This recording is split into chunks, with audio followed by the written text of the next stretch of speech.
Hello guys, and welcome back to another tutorial video. In today's video, I'll teach you guys how to fix iPhone battery draining faster issue on iOS 18. So without any further ado, let's dive right into it.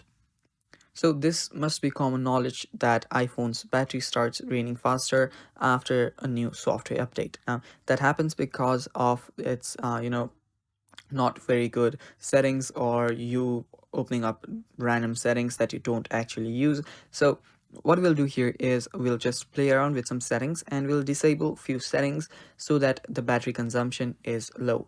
So yeah, first head over to your settings, and first the VPN. If you have turned on your VPN, simply turn it off. VPN does drain battery a lot, so you can just turn that off. And after doing that, if you head over to the battery section and head over to battery health and charging, there you will see optimized battery charging. Do not forget to turn that on. And after you do that, you're basically okay with the battery settings. Now what you'll need to do here is that you will need to head over to your general. On your general, if you scroll down, you should find an option. So on your general, you should find background app and refresh. Here what you can do is you can simply turn that off completely.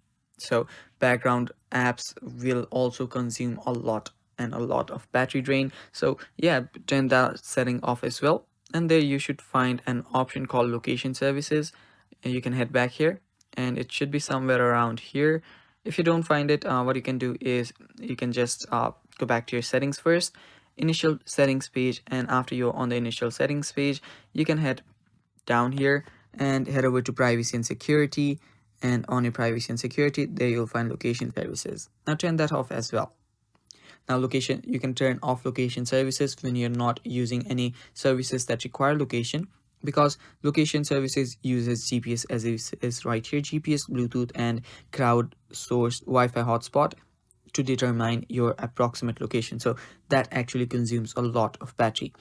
After turning these settings off, your battery drain should get better. It should the battery drain should be a lot lesser. And yeah, I hope this video helps. Thanks for watching. That is all for today's video. Stay tuned for more, and bye bye.